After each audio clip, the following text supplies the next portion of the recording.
Hi, I'm Loretta Nastoupil. I'm an assistant professor at the University of Texas MD Anderson Cancer Center in the Department of Lymphoma and Multiple Myeloma. I specialize in the care of patients with B-cell lymphoma, including indolent and aggressive B-cell lymphomas. I'm also active in clinical research.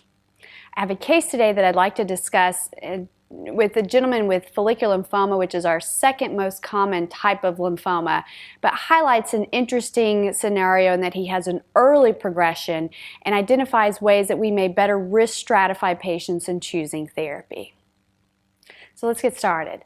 So I have a 62-year-old gentleman with a history of hypertension that dates back approximately 5 years without any significant complications, and he is overweight, who sees his primary care physician approximately once a year. He was doing well until approximately 2 months ago when he developed swelling in both lower extremities that was pretty even and symmetric. Without resolution, he returns to see his primary care physician early, complaining of this new onset swelling.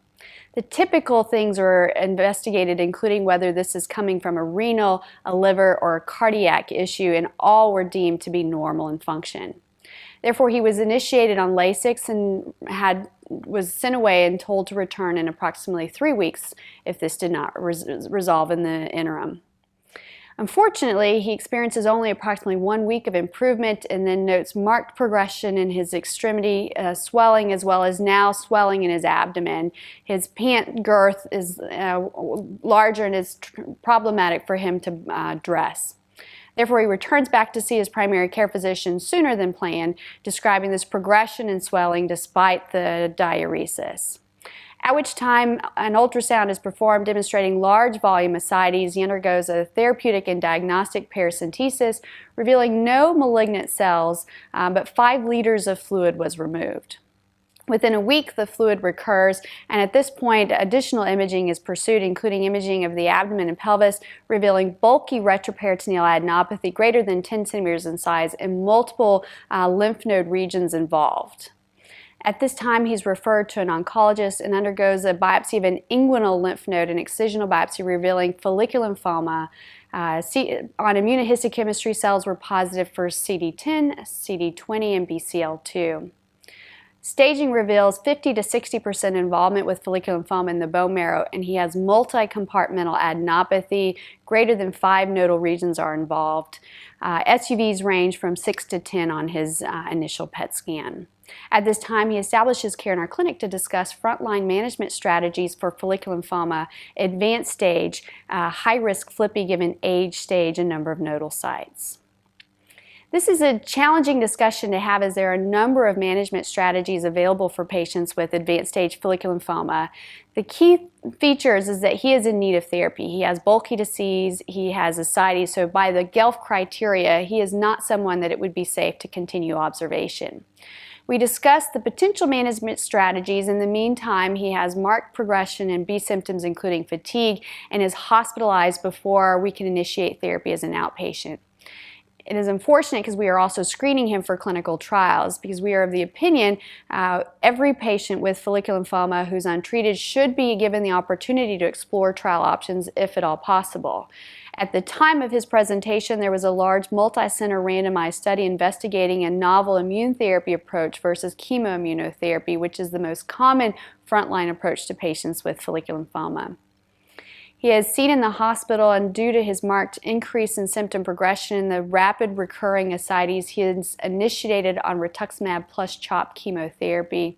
One could argue that he could have been a candidate for bendamustine and Rituxan, but I think at the time concerns were raised that that there may have been an underlying transformation that was not detected on pathology. SUVs were similar across nodal regions, so no further additional tissue sampling was pursued to discern the potential for an underlying transformation. And LDH was normal, and on histology he was grade 1-2. He initiates rituximab plus CHOP chemotherapy and tolerates this well, completing 6 cycles, achieving a complete response by PET and by repeat bone marrow biopsy. At this time, we discussed rituximab maintenance based on the PRIMA study demonstrating a superior progression-free survival for those who undergo maintenance rituximab versus those who are observed.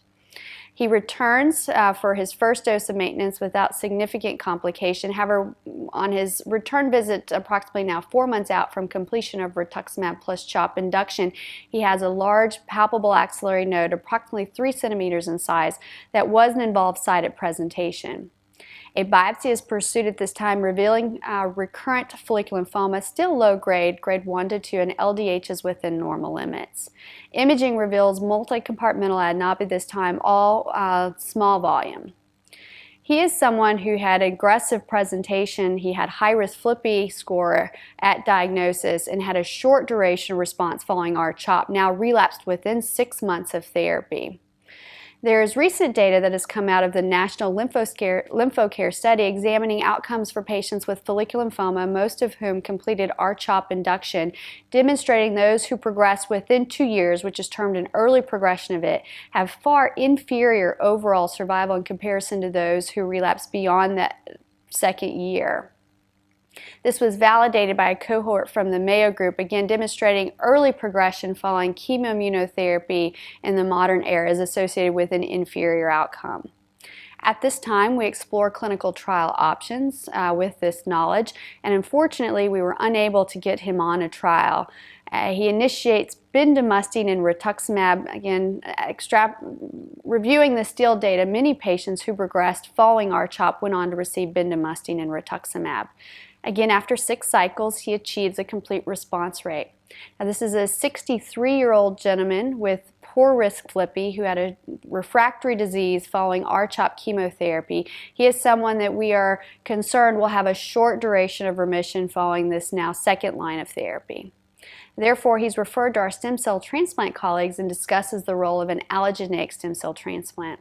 He has no matched sibling donors, but he does have an adequate donor and undergoes conditioning, which is a rather novel incorporation of bendamustine in fludarabine, tolerates the non-myeloablative conditioning well, and has a successful stem cell transplant. He's now greater than 100 days post-transplant and has maintained his complete response with only mild graft versus host disease in the post-transplant setting.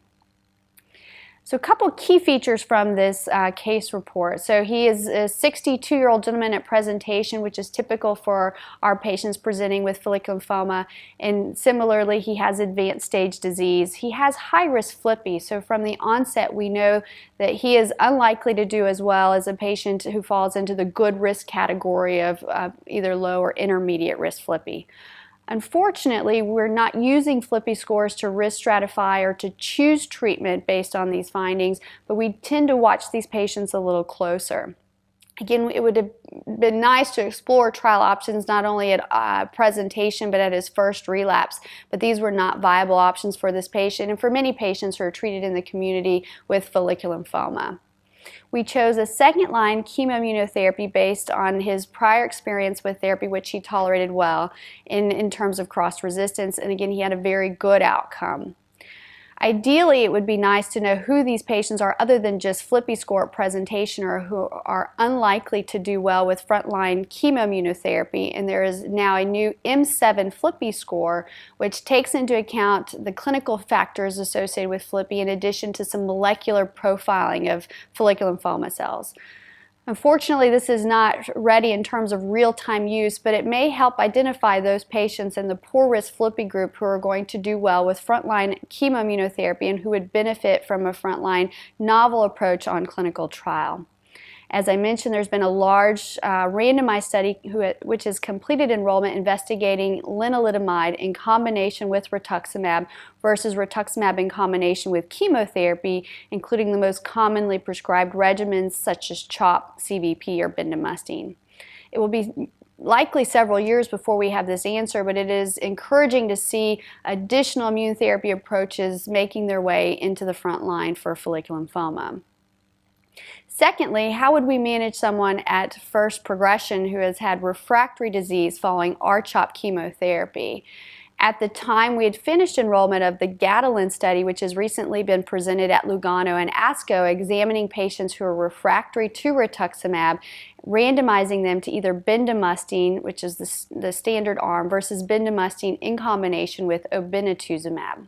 And what we learned from the preliminary results of this study is that the response rates following induction were very similar. However, it met its primary endpoint of a superior progression-free survival in the obinutuzumab bendamustine arm.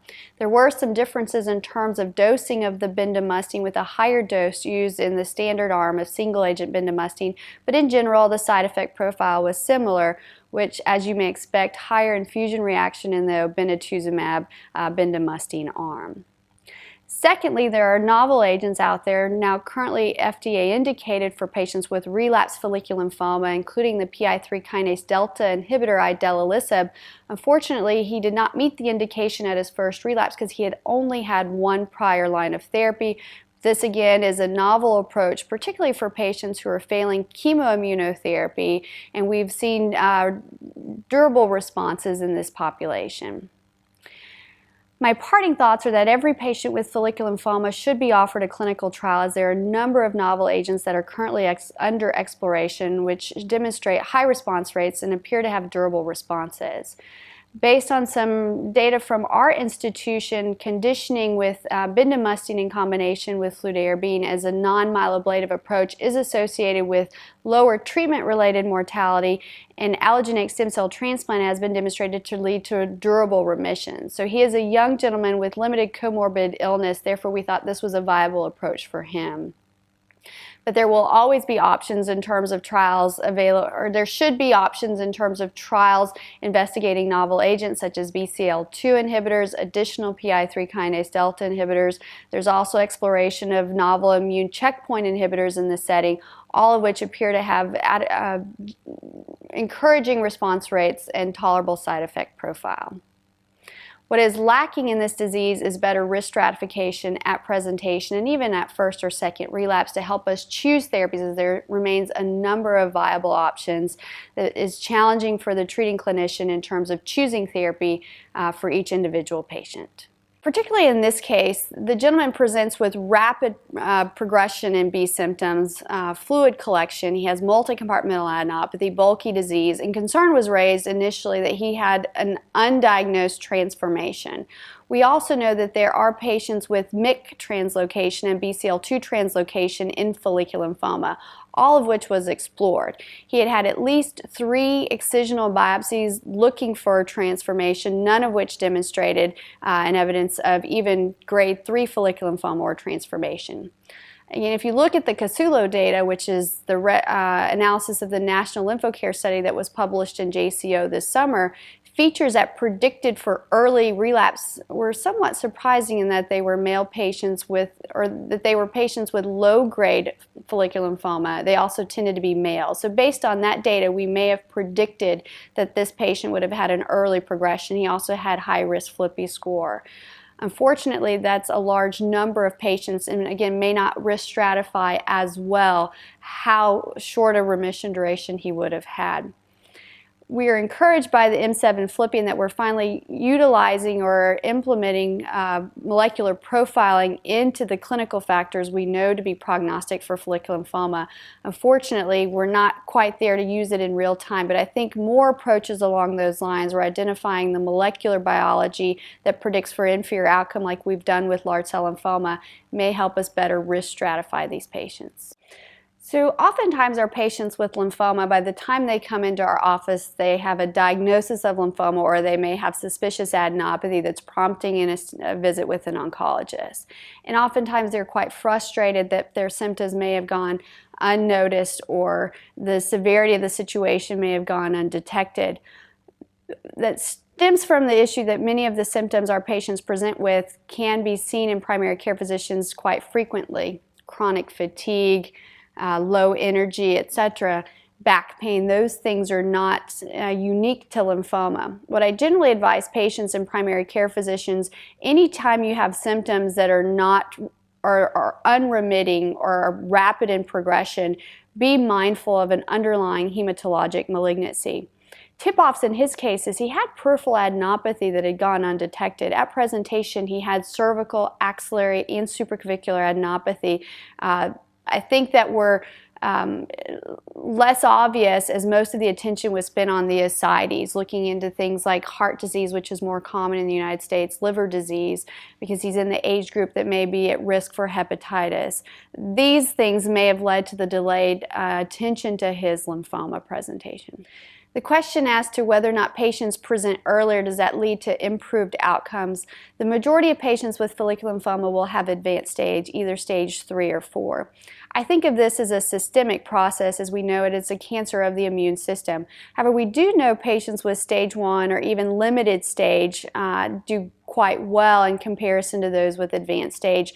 The question that I always have is it because they presented early, or is there an inherent difference to the biology of that tumor, and that is the reason why it is still limited stage? Because I've had a handful of patients that even though they have had palpable adenopathy in the cervical region, it was sort of waxing and waning and not necessarily brought to the attention of oncologists until finally got to the threshold that an ENT physician was involved. And still in those cases, the patients are of limited stage. So I'm not entirely sure that early presentation does translate into limited stage, but it clearly will translate into better performance status. And that's another feature of the M7 Flippy that probably is not well known, is that performance status was just as high a predictor, if not better, than some of the biologic features. So I do think presenting early before we have rapid decline in performance status and then maybe even deterioration of other organ systems will lead to improved outcome. I'm just not entirely sure if that translates into limited stage.